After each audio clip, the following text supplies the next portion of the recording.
Napahamak si Eugene sa pagtangkang iligtas ang isang bata. Ngunit hindi pa napapanaw ng kanyang pagpanaw. Kaya't binigyan siya ng pagkakataon na muling mabuhay. Kailangan niyang alagaan ang itlog ng espiritu ng halimaw. Sa pamamagitan nito, muli siyang makakabalik sa kanyang katawan upang makapiling muli ang kanyang mga mahal sa buhay. Ang pangako ni Alfred. Buhay nga ang itlog na to, Charlene! Pero hindi pa ayos ang lahat. Sa palagay mo kaya, Charlene, nagsisimula na siyang lumaki dahil sa ginawa kong kabutihan? Ha? Ewan ko. Pero hindi ko pa rin alam kung paano ko gagawin ang mga sinabi sa akin. Ano kayang gagawin ko? Basta ang alam ko, ang pagsunod-sunod mo kay Jenny ay hindi makakatulong sa iyo. Tama na, Charlene! Hindi naman yan ang balak ko eh. Masama lang kasi ang kutob ko eh. Ikaw naman, kung magsalita ka para si Alfred, laging may duda. Ang mabuti pa, ibigay mo na sa amin ang pera mo para hindi ka na masaktan. Pati na rin yung iba mong gamit, ibigay mo na, ha? Tawa na po kayo. Umanda ka! Sige na, bigay mo na ang gamit mo. Sandali lang!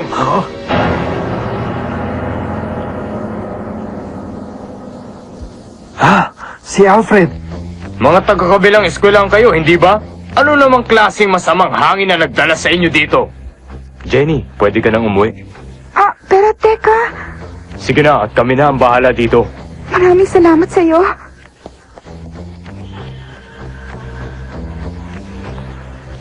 Ngayon, hindi ko mapapalampas sa mga ginawa niyo sa kaeskwela ko. Sige! Ako naman ngayon ang harapin niyo!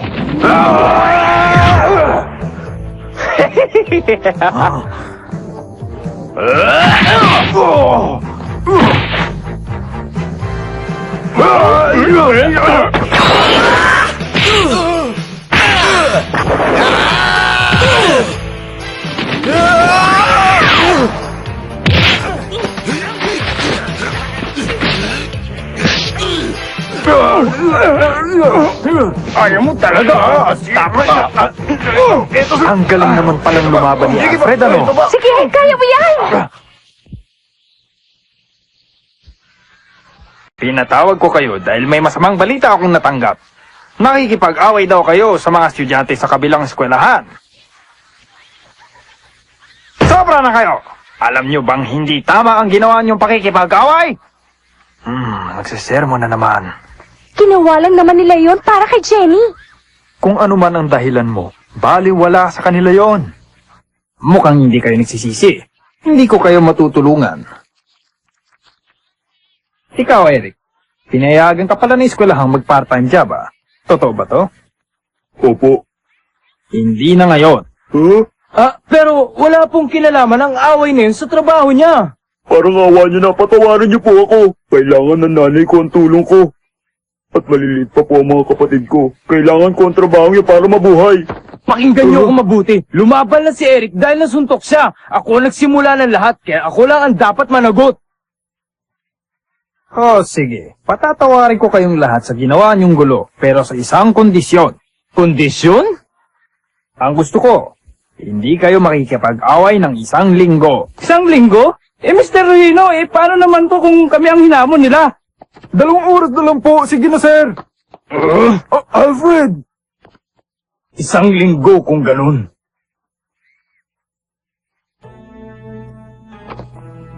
Kaya mo ba yun, Alfred?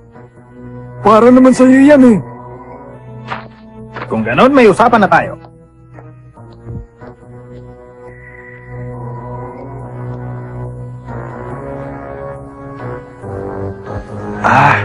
Hindi maganda ang nangyayari, ah.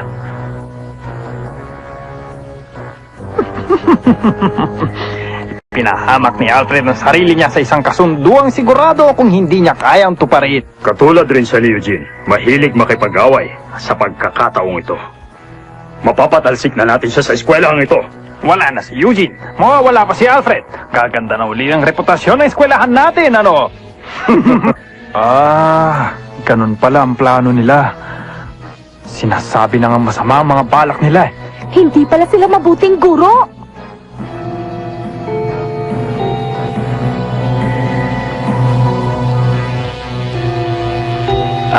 Ginagalit nila ako. Nakikiusap ako. Sundin na natin ang kanilang kasunduan. May sakit ang nanay ko ngayon. Dahil dito, sa akin sila lahat umaasa ngayon. Nahihirapan rin pala siya sa buhay nila. Huwag ka mag-alala, Eric. Titigil muna ako sa bahay ng 1 linggo. Pangako sa iyan. Salamat, Alfred. Ang mabuti pa, umuwi na tayo na maaga ngayon para makaiwas tayo sa gulo. O paano mga barkada? Una na ako sa inyo ngayon. Paninindigan talaga ni Alfred yun. Kaya niya talagang gawin yun?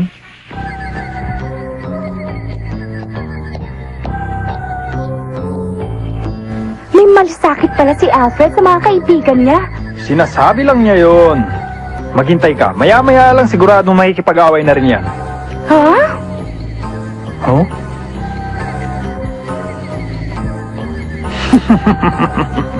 Lagot ka ngayon pag nahuli kita. Si Sir. Talagang gusto niyang mapatalsik na si Alfred.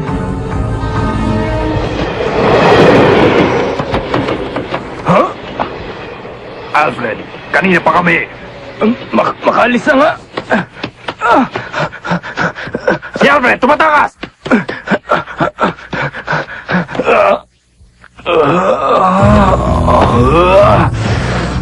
Hindi ako tatakas. Papalag ako. Ang lakas naman ng loob mo. Nag-iisa ka na nga lang eh. Pagbabayaran mo ang ginawa mo sa amin kahapon. Ganun na. Sige, umpisa na natin. Naku, masama to. Oo. Ayos na! Ayos na! Ayoko na ng gulo. Kaya kung gusto niyong gumanti sa akin, ay umpisahan niyo na. Ha? Ano daw? Buti naman.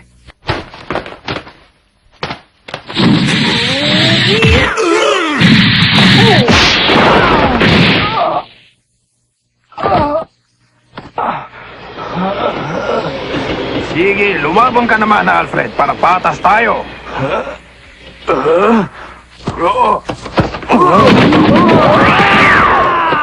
Salamat, Alfred. Ba't di mo ituloy? Lumabang ka! Laban!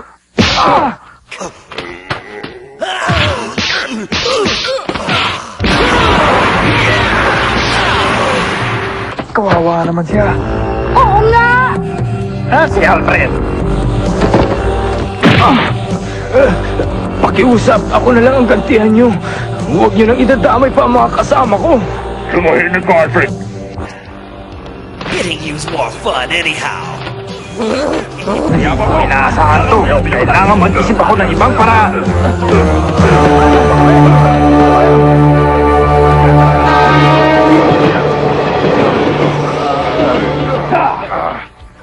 Alfred, ano nangyari sa'yo? Hinarang ako ng mga nakaaway natin kahapon. Pero hindi ako nakipag-away sa kanila. Alfred! May kasunduan tayo, di ba? Alfred.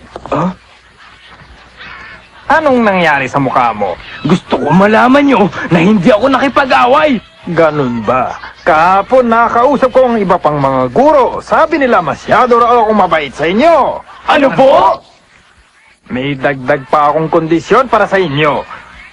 Kailangan makapasa kayo sa physical science test na ibibigay ko 3 araw mula ngayon. Ha? Paano po kung hindi makapasa? Simple lang. Hindi ka napapayagan na eskwelahang makapagtrabaho. Para yun lang, di mag-aral tayong mabuti. Kamuntik na yata akong makapasa nung huling exam. Muntik lang? Ako nakapasa yata ako. Ikaw, Eric, ano? Bagsak ako. 39 lang ang nakuha ko nung huling exam. Ikaw, Alfred, ano nakuha mo? Pasado ka ba? Ha? Pito lang ako! Naku, ngayon ko lang nalaman na mas magaling pa pala ako kaysa kay Alfred. Bakit? Ano bang nakuha mong grado? 12 points! Don't worry, fellas. We got plenty of time. If I study all night, then maybe a chance. Not a chance in hell.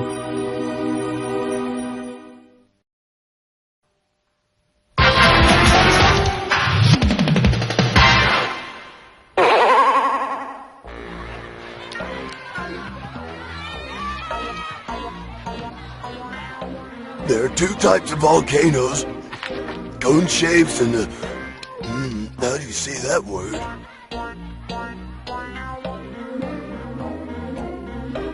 At least it looks like he's thinking hard over there, right? If he thinks too hard with that bruised head of his, it might just explode. Yeah, I'm worried. Even if Kuwabara studies until he's blue in the face, he still couldn't score more than 30 points on this. Let's see, one of these is...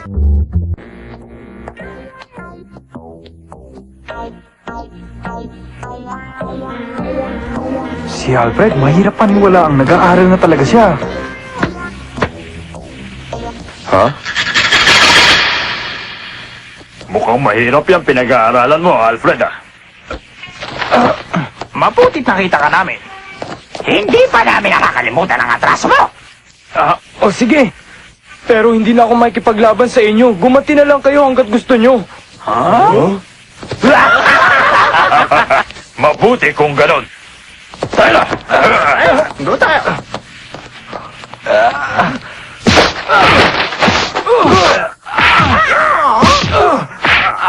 Ito sa'yo! Eto ba? Alfred! Kalimutan mo na lang ang trabaho ko. Sinong gumawa niya sa'yo? Balikan natin! Huwag na. Ayos lang ako. Baliwala to. Kung ikukumpara natin to sa ginawa sa akin ni Eugene. Alfred, Mabuti pa. Mag-aral na tayo para sa exam. Nasa na nga ba ako? May isang salita pala itong si Alfred. alam mo, siya ang pinakamatapos sa lahat ng mga nakalaban ko.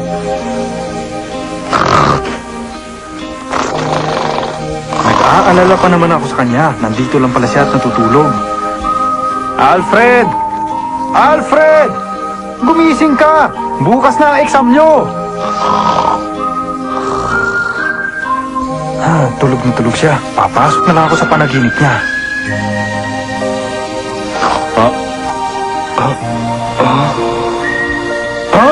Eugene!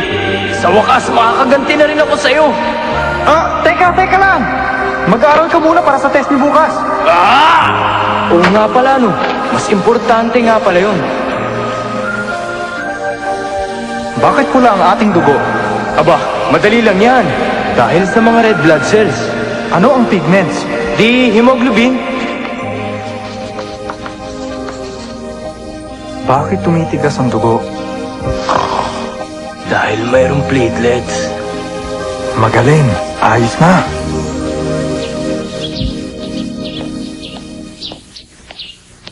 Nagsasamang carbon dioxide at oxygen. Hindi ba si Alfred yun? Balita ko, hindi na lumalaban kahit hamulin mo siya eh. Tara, tignan natin kung totoo nga yan. Alfred! Sandali lang, Alfred! Harapin mo kami ngayon din! Teka, nag-aaral na mabuti yung tao eh. Huwag niyo i-istorbohin yan. Wala namang ginagawa sa inyo yan eh. Hanggang dyan na lang kayo! Bakit natigilan ka? Masama ang kutob ko, Jonathan. Huwag na tayong tumuloy. Ano ba pinagsasabi mo? Tayo na! Ang kulit niyo, ha? I keep forgetting.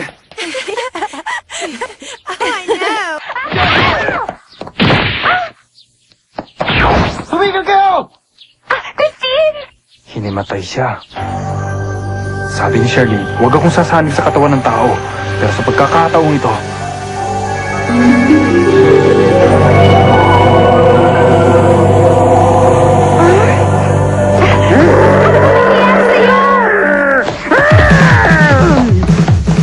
Anong nangyari? Abulin! Alfred! Sabi na huwag istorbo yung tao eh!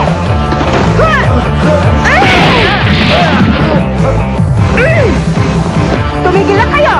At bakit? Sino ka ba? Ako lang kalabaran niyo kung gusto niyo! Hindi ko gusto pa kung ugali niyo! Itong sa'yo!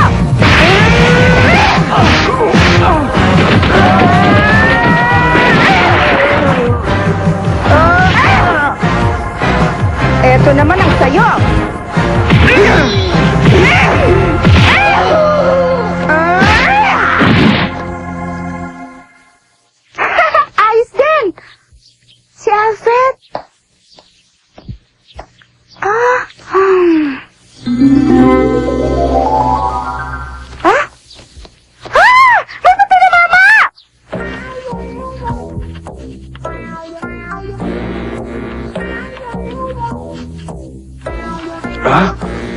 nga ba yun?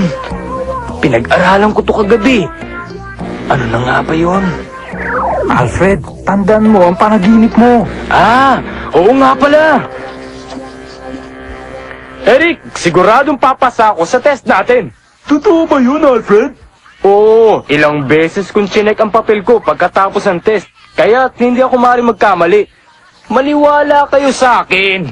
Binabati kita. Kayang-kaya mo pala, Alfred. Ah, wala yun. Tinutupad ko lang ang kasunduan natin. Alfred, kaya mo pala kung gagawin mo. Huh? Ha? Ano? Paano nakapasa si Alfred sa test ko? Anong gagawin ko? Mukhang mananalo sila sa kasunduan namin, ah. Ha? Huwag kang mag-alala. May naisip akong paraan. Sa umpisa pa lang, wala nang nakasulat na sagot dyan. Tayo lang ang nakakalam. Oo! Ha? Ano? Muntik ka nang pumasa, Alfred. Sayang. Pero ikinalulungkot kong sabihin sa'yo na hindi sapat ang pag-aaral na ginawa mo. Hindi! Ang usapan ay usapan. Titigil si Eric sa pagtatrabaho.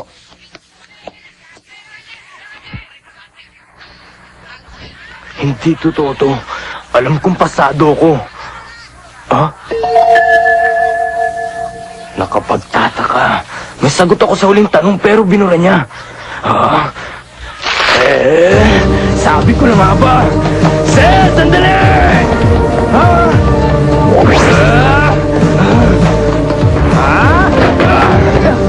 Dinaya niyo ko!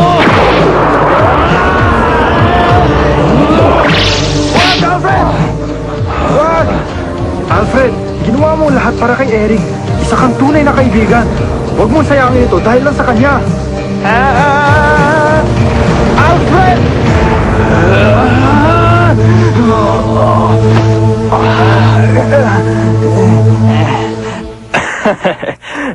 Kung itinuloy mo yon, tapos ka na, Alfred. Pero pagsak ka pa rin kahit ano ang gawin mo. Naintindihan mo?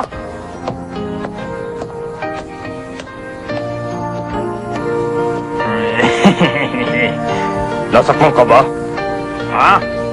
Nakita niyo ba yon, sir? Talagang wala nang galang si Alfred, di ba? Oo. Pero sa ginawa mong pagbura sa papel ni Alfred ay higit na kawalan ng galang para sa kanya. Ha? Paano ninyo nalaman? Ikaw ang dapat parusahan at hindi si Alfred. Ang mabuti pa'y ayusin mo na ang gulong ginawa mo dito. Kung hindi, ikaw ang masisipa at hindi si Alfred. Oh!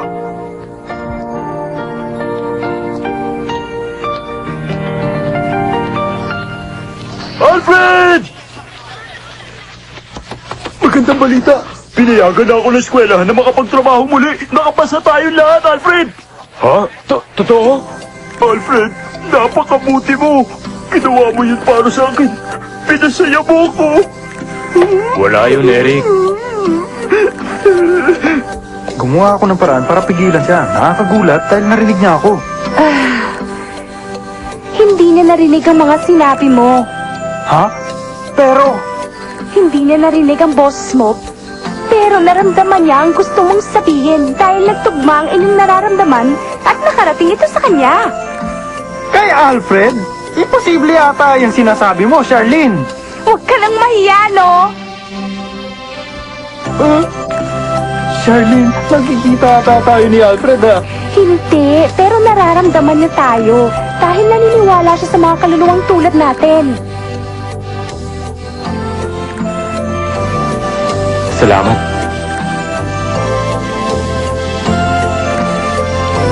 Alfred, sino ba ang kinakausap mo doon, ha? Ha? Wala.